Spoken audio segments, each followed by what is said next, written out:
Hello, BookTube. I'm Laura Lee of Simply Laura Lee's Bookshelf. Today I'm going to film 3 segments in which I am going to be choosing books from my shelf for my October book box. I am a big believer that you shouldn't just have one book going, you should have multiple books, and I like to have lots of books to choose from. So each month I take my handy dandy book box and I choose from my shelf of any books that I'm interested in reading that month, and then at the end of the month I will do a recap of what I made it through, what I didn't make it through, what I want to carry over to the next month, and what is dead to me.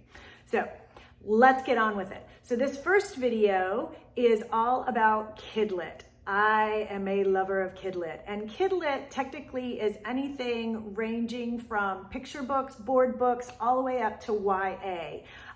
Pretty broad range. So what I did for October is I was kind of feeling a little like it's October, Halloween, we should probably have some mysteries, maybe some spooky stories, those kind of things. So I perused my shelves throughout the house and pulled together some different things to share with you. Picture book wise, I have some really great picture books. I'm gonna put a few of them in the book box because I always love to revisit my picture books. But let me just share some of these titles with you if you're looking for something for you and your little one to read together, because I believe in reading aloud. It's really important to all ages. So this first one fits right into that. This is You Read to Me, I'll Read to You, Very Short Scary Tales to Read Together by Mary Ann Hoberman. Fabulous book. It's got great illustrations, perfect for this time of year. And what's great about this is it's a place where you and your child can read together. Remember, if they struggle over words, don't let them suffer. Help them. Give them the word. This is about reading aloud with your kid is about fun, connection, and learning to love literature. So don't make it a study time or a struggle. Make it fun. One of the great things about this You Read to Me, I'll Read to You is it's color coded. So you each choose a color. So someone reads purple, someone reads the kind of purpley red or pinky red, and then there's orange. And when you read orange, you both read together. It's a really fun way to connect and read aloud with your child. Some great little scary stories in there. I'm not going to put that in the book box though, but that's definitely a suggestion for you. The Biggest Pumpkin Ever. This is definitely a blast from the past. It's from my classroom. It's written by Stephen Kroll, illustrated by Jenny Bassett. It's a great little story about the biggest pumpkin ever. Cute story. The Legend of Spookily, the Square Pumpkin, written by Joe Troiano. This was from my kids' collection, not from my classroom, but I do think I eventually took it to my classroom once my kids got a little older. But Spookily is a square pumpkin. You can pretty much guess he doesn't fit in with everybody else, and he doesn't feel so good about that. Great pumpkin story. I'm gonna put that one in the stack too. I am a lover of Winnie the Pooh, of Strawberry Shortcake. These are from, the Winnie the Pooh is from my personal collection. The Strawberry Shortcake is from my classroom collection. Anything Winnie the Pooh and pumpkins would be fun to read, right, with your kids? Now this is one that's going in the book box because I'm gonna read it for fun again this year. Too Many Pumpkins by Linda White. I read this every year in my classroom. It is such a great story about this lovely lady, Rebecca Estelle. I love her. She lives alone and she hates pumpkins, and somehow she ends up with a lot of them. And in the book, there's a great story about what she does. This one's going in the box because I want to read it again. Here's another one I'm telling you is going in the box. Piggy Pie. If you listen to the video I did about Mem Fox's Reading Magic, you probably saw this book because it is one of my favorites, and especially at this time of year.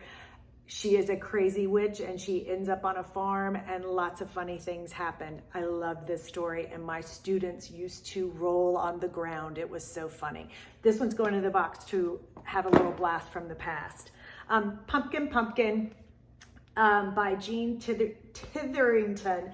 This is a classic from my classroom library. It's all about how the plant the seed and the pumpkin grows. Great classic to have in your collection. Oh, this is also a good one, classic to have in your collection. The Little Old Lady Who Was Not Afraid of Anything by Linda Williams. Another classic to have. I'm going to keep it over here though, because I've already got the two that I want to revisit in my box. The Pumpkin Book by Gail Gibbons. I don't know if you're familiar with Gail Gibbons. She has beautiful illustrations in her book, and she always tells wonderful stories. Usually has a little bit of a science background. This one tells you all about pumpkins. So it's a great little science touch that could go in your home library and for this time of year to read with your little ones. The Pumpkin Book by Gail Gibbons. So those are the picture books I pulled. Then let's move on to, I didn't get any chapter books because I think that's most of the big series, your Junie B. Jones, Geronimo Stilton, all of those series are gonna have Halloween themed books. And I didn't go through all of those. I just left them in there. I was being a little lazy. So I picked up some other things out of my book. Let's move our little scary, oh, he stopped shaking. Aw, that's a bummer. I love him. All right, so A Pinch of Magic is a book I've already read. It is by Michelle Harrison. It is a fabulous magical book. I actually bought this one. It says, I wrote myself a little note in here when I was in London. It is a fabulous book about a family that has some special talents and finding out about them. And look at these great in papers. I wish I had this in hardback, but I don't. It's a great book. So that is Three Sisters and a Family Curse and A Pinch of Magic. Great read. I've already read this one, so I'm not going to put it in my box, but I'm going to put that in the stack to recommend to you. I also have already read this one. This one's off my shelf. The Magic Misfits by Neil Patrick Harris. This is a cute book about magic and friendship and finding your place. It's an easy read. It would make a great read aloud for the month of October with you and your middle grade reader. That would be great. Masterminds. I haven't read this one in a long time. So Masterminds is by Gordon Corman, and it is a really spooky story. Not spooky in the way of Halloween spooky, but it's a mystery with some crazy stuff going on, and these kids find out some really interesting information about their town, and they have to go undercover to figure out who they are, where they are, and why they're there. Really interesting book. I believe this was his debut debut middle grade novel. It has a lot of really unexpected twists and turns and would be a really fun read for your middle grade reader. Oh, good classics. Here we go. The Mysterious Benedict Society. I've got two different copies of that. I have The Prisoner's Dilemma and The Perilous Journey. These are great classics to have in your home library or to check out from your local library to read with your middle grade reader. Now, the last two, one of these is going in my book box. One of them I've already read, The Book Wanderers, Pages and Company, The Book Wanderers by Anna James. I am expecting, she has 4 books in this series. I've read the first one and I just loved it. It's set in England and Tilly is the main character.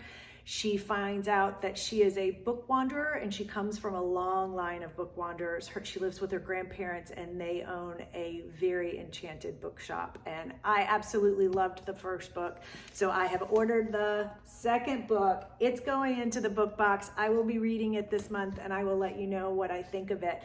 I also have on order the 3rd and 4th book. They just haven't arrived yet, but this is definitely going in the book box. Another suggestion I have for you, I have not read all of these, but these are definitely from my classroom library. The 39 Clues. I have the first 7 in this series that my students read, as well as my son also read these. My daughter didn't get so much into them, but they're great mysteries and have lots of clues. Great for this time of year if you want a good series. Now this last stack is the YA, a little bit higher. And I actually called my daughter because she really was my YA reader. My son kind of skipped YA and went from middle grade to adult pretty much, I think. So Isabella, though, loves YA, and so I asked her to help me out and pick a few from her bookshelf from when she was younger. What would she recommend? So I have got here, she did a little zombie tour there for a little bit. Pride and Prejudice and Zombies. It's a mashup of Zombies meet Pride and Prejudice. I do believe she enjoyed that. This is a classic. I know a lot of people might have this or have seen this before. Miss Pedigree's Home for Peculiar Children. That was definitely on the New York Times bestseller and was on Isabella's recommendation list for you. She also recommended The Unbecoming of Martha Dyer. Intrigue and romance will inescapably draw you in. Looks a little scary. The 9 Lives of Chloe King. Even Curiosity Can't Kill Her. That sounds interesting. Anna Dressed in Blood. That one's not quite my style, but she recommended it. Girl of Nightmares by Kendar Black. Hotel Ruby and The Cuckoo's Calling were all on her list. Now, I do want to read one YA and branch out there, so let's pick one to go into the book box. I am feeling drawn to, I'm thinking not so sure. I think I'm going to go old school. I think I'm going to go with no, I don't think so. I think we're not going to do that. I think it's hard when you're not used to read in, let's do Hotel Ruby. It's by Suzanne Young. The program that she is also the author of The Program, The Treatment, and The Remedy. So I am going blind on this one. Let's read the back and see. This is one of my daughter's recommendations. The temperature in the hallway starts to drop colder the closer I get to the last door. I wrap my arms around myself, rubbing my shoulders. I'm almost to the last room when the music starts to fade. I stop, the sense of being watched freezing me in place. I swallow hard, past the dryness in my throat, and peek behind me, terrified that I'll find something standing there. But the music is gone. Now I'm barefoot in the hallway of the Hotel Ruby with uneven breasts and chilled skin, alone on the 13th floor. Okay, I think I might have picked a good one. Let's see, it doesn't look like it's too long, so I should be able to get through it this month. So that is it for my bookshelf find and my book box reads for the month. I will check back with you towards the end of the month